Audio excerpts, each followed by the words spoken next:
Alright, here we are at Old Settlers Park in Round Rock, Texas. We're over near Yonder's Point, which is part of the park. We're here with Celestial Displays. They're getting ready to set everything up for the fireworks display that is going on tomorrow. They're bringing out all their racks and stuff right now. Alright, so my name's Jason. I work for Celestial Displays out of Houston, and we're out here doing the Round Rock show for the 4th of July. So we're out here on our setup day on July 3rd, trying to get all the racks and tubes set up, ready to go. Celestial Displays has been in business for many years. They're out of the Houston area. They perform all major sporting events and pyrotechnics throughout the state of Texas. Do they have any other fireworks shows going on this week? They have something like 17 shows going on this week. All throughout the state? All throughout the state and Houston area, so it's pretty busy for us. So this is going to be a pot of 3, so that'll be Okay, this one's taller than that. Here, since he's taller, hand in the seats. Okay. So then you'll have another pot of 3 over there. And then behind me will be a pot of 4. Three's right here as well? Yeah, three. Okay. So Jason, what prompted you to get into the pyrotechnic company? You know, we love fireworks. We've loved fireworks all our lives. And one night we decided to meet up with a pyrotechnic company that shoots for the city of Round Rock, Dale Diamond. And we got involved with those guys and we just loved it. So we decided to get our license and got hard on with Celestial Displays. And the rest is history. So Celestial Displays the one that does the Round Rock, Dale Diamond fireworks display? So no, there's another company that's a competitor that does the Round Rock Dale Diamond show, but Celestial Displays is the one that does the big city show, and we were actually going to do that show for the next 5 years for the city of Round Rock. Nice. The 4th of July show? The 4th of July show here at the park. Nice. These are angled. So whenever they draw up these diagrams for this, is it a picture or is it just a list that you go off of? Well, you know, we have we got a list we're going by, but it is actually just it's just got some lines on it that are angled. We're going to go back here. Back here? So it's a little tricky to read. Like right here, they kind of need to face. See that tree right there? That one tree standing kind of by itself with the orange fence curves around? Yes. We're going that way. Okay. So you just have an Excel spreadsheet that They create. Okay. And so off of that, is there like pyrotechnic rules that say that they have to be lined up in a certain order, like by size, or you know, there's just up to interpretation? It's up to interpretation, but we try to keep the larger shells toward the back, furthest away from the fallout area for our audience. Actually, our big row will go here. Yeah. And being the 5-inch and the 6-inch shells being a bigger pyrotechnic effect, we try to keep those further away from the audience just in case something happens. Like right here. Okay. So that way there's less likelihood for the debris to fall on them? For the debris to fall on anybody and anybody get injured. Center. These things aren't exactly light. Oh, wait till you get to the 6s. So are these tubes made out of fiberglass or is this PVC? Made out of HPTEs. HDPE. Yeah, that. HDPE? HDPE. It's a high strength polymer plastic. Okay. And so it doesn't allow when the shell explodes inside, if it has a catastrophic failure, this material will actually expand and release all the gases without causing a problem and blowing the racks apart and hurting people. Nice. So that's what that's and for. They're very reusable. I need another thing for free right here. So whenever all these are set up, you'll put supports to hold all the racks in place? Yeah, it'll have a 1/2 inch, 3/8 inch horizontal boards on each end cap, and that'll keep everything stable. So that way, in case the ground's not level, we can take the rack and actually move it up, and then once we screw it into place, the tube will actually be, parallel over the sky. Nice. Level with the sky. So these 6-inch shells will go about 400 foot up in the air, and they'll burst at 600 feet when they burst. So it's 600 feet to the top of the explosion? Nope, the spread out is 600 feet. Oh, the spread is. Yep, so the top of the explosion will be 400. So this is actually the short day for us. So tomorrow we'll get our, and it'll take us probably a full 6 to 7 hours to set all the shells and wire. Okay. Tomorrow will be a full day. One more set of 3. Yeah. Aiming towards that tree. Yep. Aiming towards the tree. So Jason, kind of run us through what you're doing right now. All right, so what we're doing is we're putting on these end plates, these pieces of plywood to stabilize these tubes, to keep them if for some reason the shell hits a little hard, it keeps these things from tipping over and going toward the audience. And it's just a safety precaution putting end caps on it.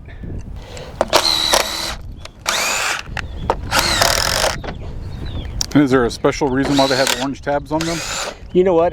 The orange just makes it a little easier, being a tech screw, for us to be able to see them at nighttime. It gets pretty dark out here at nighttime, so they're a lot easier to unscrew and screw in.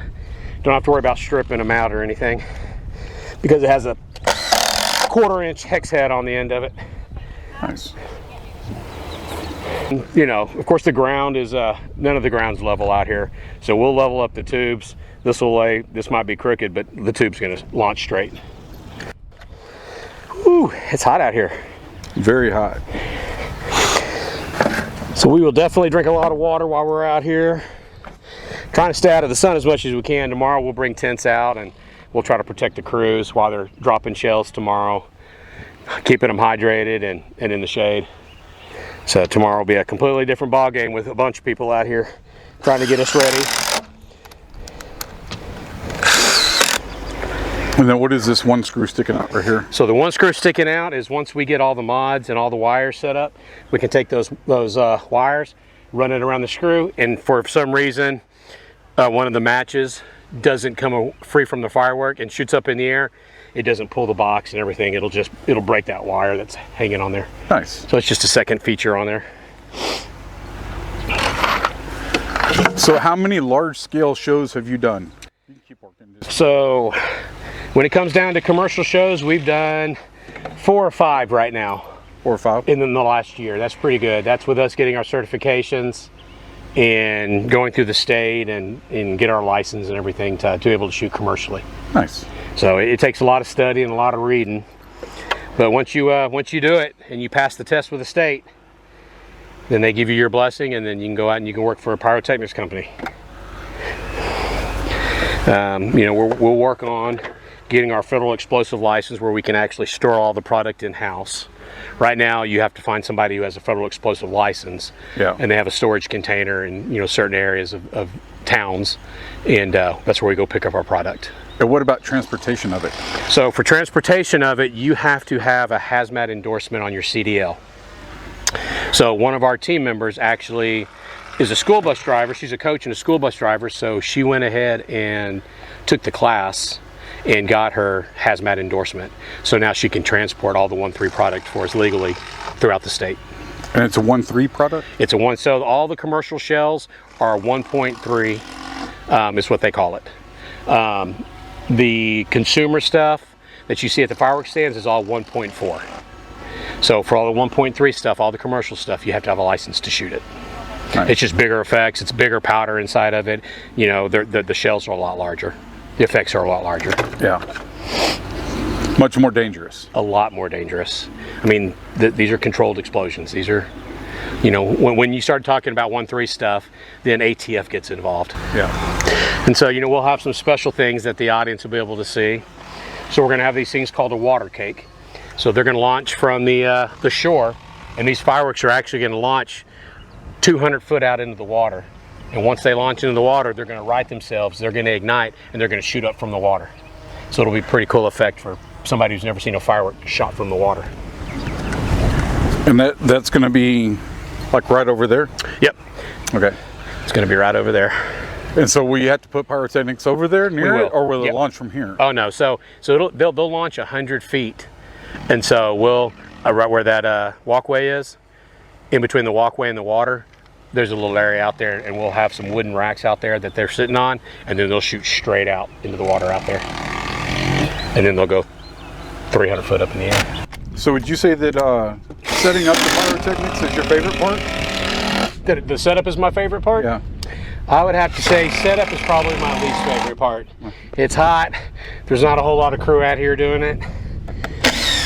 I think the best part is is at the end of the second day when we push the button and light up the sky. Nice. Yes. Dropping shells isn't too bad when we have a big crew to help, but really the ultimate reward is when we push the button and we watch everybody ooh and ah over what we did.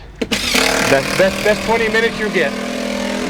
So the last thing we're going to do today for our setup is we're going to pick up all our trash. If we have any trash out, we're going to clean everything up, make sure Round Rock PD's out here, and they're going to start securing all our area and make sure no one messes with any of our stuff out here.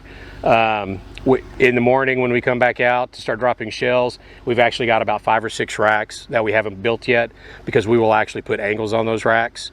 It's going to be a 10-degree angle because those shots will actually have a tail on them. So when they launch off, you'll see a glitter tail all the way through the air until the effect goes off or blows up in the air. And so that's the reason that those racks are angled, is that a way you can see that V pattern going up in the air while something's going up in between it. So that's the reason that we have the angled racks at 10 degrees. So we're wrapped up for the day, right? Yes, so sir. this is day 1 Yes, of getting everything set up, ready to go. You've got over 800 shots out here today? Yeah, so approximately 817. It will be made up of 18 cakes, 18 fans, a handful of water cakes, which will actually shoot out into the water and then come up out. Super awesome effect. We will have some chains where they will take shells and those will string together, so that has an awesome effect. Everything else is individual shells that will be wired up separately. Nice. So what's the difference between a cake and a fan? The fan will have where it'll shoot all the way across angles. Cakes will shoot straight up. And so is that a pre-made unit that you put out here? Yes. Okay. And then cakes are the big flat square boxes? They can range in size. It's usually as small as 12. I've seen them as big as 200 plus. Okay.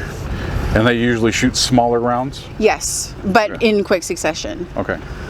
So they're kind of filler rounds for the big stuff going off. Yes. Okay. It helps to fill the sky. We got out here at 10:30 this morning. It's currently 2:30, so about 4 hours. Okay, so about 4 hours to get all this set up, and this is just the tip of the iceberg. So tomorrow you have to come out, make sure all the tubes are clean. Really what happens is there's usually probably paper left from the lift charge from the last time these tubes were used. And so we need to move that paper so that when these shells are going off this time, it can get the proper lift, because that other piece of paper isn't preventing that from happening. Okay. So they'll come out, they'll clean paper if there is any. When you say they, you have more people coming tomorrow. We will so have, it won't just be the 3 of you tomorrow. Yes, it will be 5 additional people tomorrow. They'll come through, start cleaning the tubes, and then they'll start dropping shells. And then they'll be wiring everything up, and then the wires will go into the mods. Okay, now are they also certified pyrotechnic people? Not that I know of. They are only helpers. So then you and Jason will have to go in behind them and make sure everything's correct. Yes, sir. Okay, so because ultimately all this falls under y'all's certifications. Yes, he is technically the shooter. We're technically using his license, but we are both licensed. Okay. So we have the 6-inch shells, and they go all the way down to 2.5 inch. Yes. So the 2.5 inch are technically chains, which is 2.5 inch shells that are chained together. So those are 2.5s. We have 3s and 4s of those. So technically, all of these shells that we have range in from 3 inches to 6 inches. Okay. So what does it mean when they're chained together? Does that mean that you light one match and then they all go off? Yes, they don't have to be wired individually. That is one match at the end, and it goes off. It daisy chains. Okay, nice. So very similar to like a cake. Similar, yes. Okay. A little bit slower. A little slower. But it is also a filler. So today's the beginning of day 2. So today is day 2 out here at the Round Rock Festival, the 4th of July Festival out here in the city of Round Rock. Yeah. Today is go day. It is go time. So here we're just waiting on our crews to show up, and we're gonna start filling these racks up with shells and wiring all the matches up, and then come 9 o'clock tonight, 9:20 or so. Continuity test. We are going to do a continuity test. So about 30 minutes before the show starts, we'll do a continuity test, make sure all our matches are recognized and all the shots are recognized and ready to fire. We'll shut the system down, and then about 5 minutes, 10 minutes before the show starts, we'll start everything back up, and we'll put it in the fire mode. And then when it's time to start the show, we'll arm everything, and then it's go time. And then launch. We'll launch it. When we'll you sit get back. the signal, hit the go button. I just get to hit the go button. As soon as we hit the go button, we get to sit back and watch. That's the easy part. That's the easy part. That's the fun part. That's the 2 days of, 9-hour days of setting everything up for a good 20-minute show. Nice. Yes. are we going to need to move any of this stuff? You know, we're waiting for the fire marshal's office. The city of Round Rock did come in and say that they thought we might be a little bit far north. They just want to be concerned about a fallout area. Of course, you know, it's always about safety. Yeah. You know, and these shells go up so high up in the air that we want to make sure no debris falls on, you know, property, place, person, thing. You know how that goes.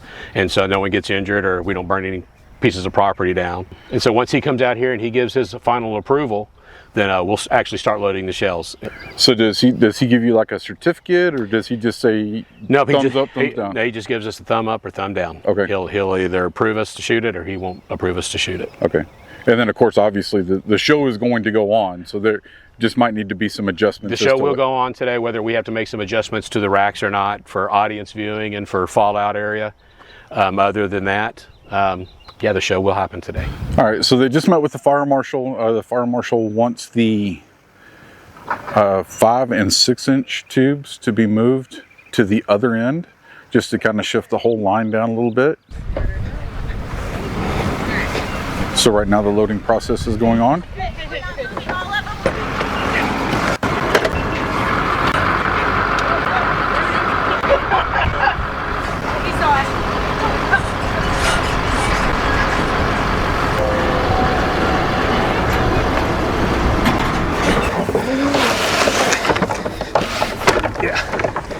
That works.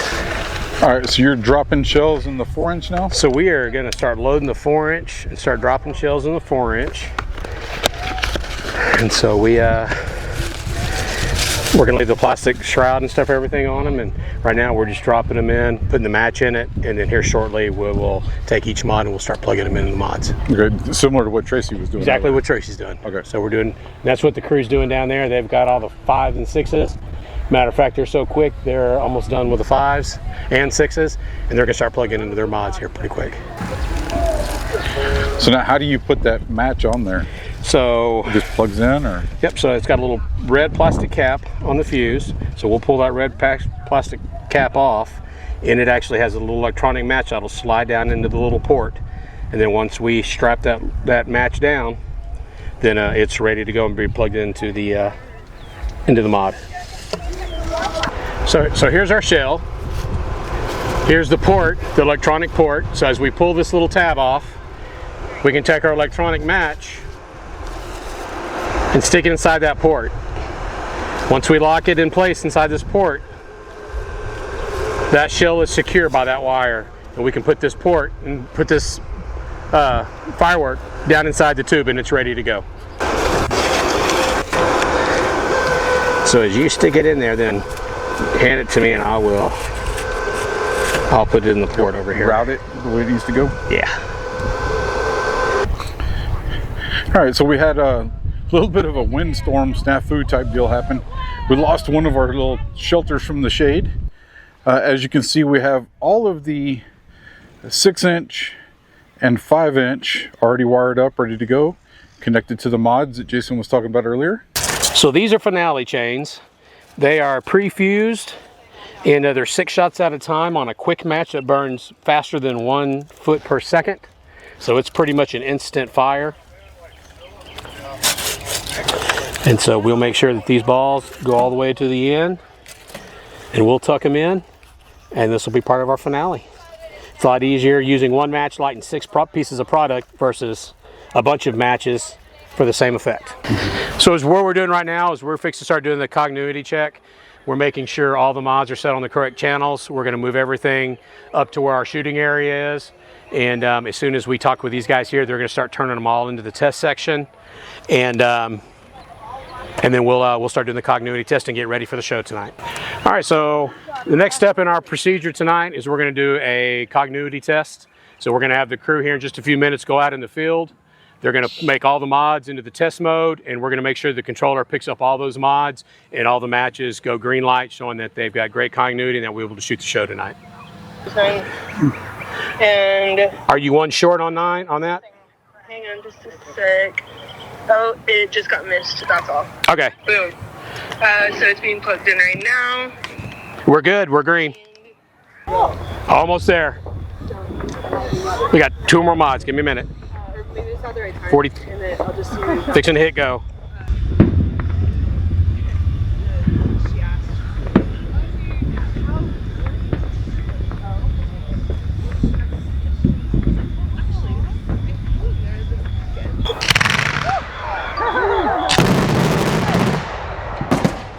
Watch.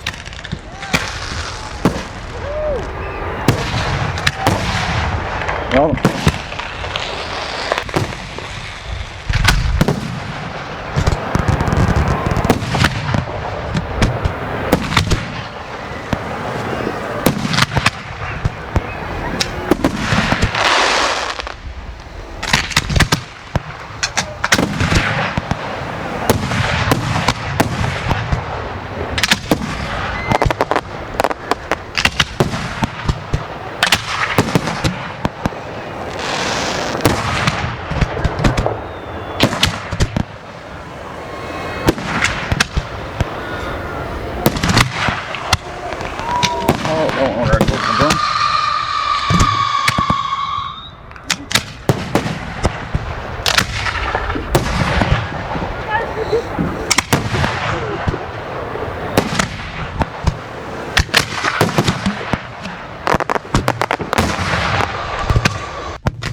He might have, I'm not sure. Here comes your finale. Here it comes.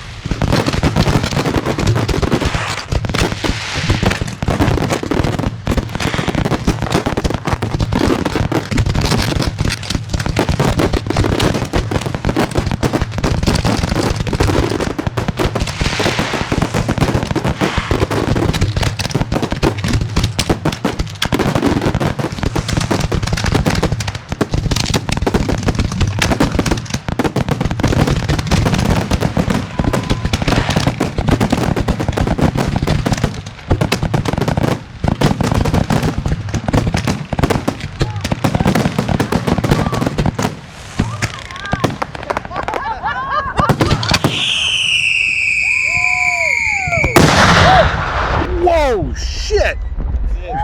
That's it, we're done. That's it. That last one rocked my world, man. 15 minutes before anybody can come out here. I thought that one landed in my 15 lap. minutes before anybody can step out here. So, Jason, what do you think?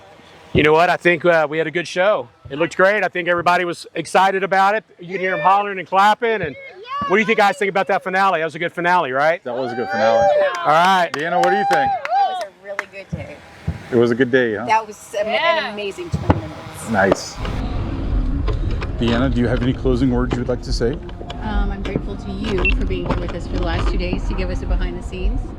And I'm glad you got to experience this side of it. It is definitely a unique thing to do and more fun than anybody could imagine. It is definitely a lot different whenever you're Doing it. when you're sitting right underneath it. Yes. It's a whole lot different. And you appreciate the show a lot more whenever you put in all the hard work to do Yes. it. For sure. But thank you so much for having me. Absolutely. I Thank do appreciate you. it. Thank you. Well, Jason, thank you so very much for allowing me to tag along with you this last couple of days. I appreciate it. I'm glad you enjoyed it. It was hot, but we saw a pretty show, didn't we? It's an awesome show, outstanding show. It was very interesting learning how all this works and how everything's set up. Well, I'm glad. I hope the audience kind of gets the backside of how we shoot fireworks off and how we match everything up and you know, do a good show for everybody. And even when the show's over now, we're still have more work to do. Now we still have an hour's worth of cleanup to do. But that'll work out great because there's so many people trying to leave right now. It's going to be an hour before the roads are cleared enough for us to get out of here. So it works out perfect for us, doesn't it? Yes, it does. Man, I appreciate your time. Yes, Thank you, sir. so much.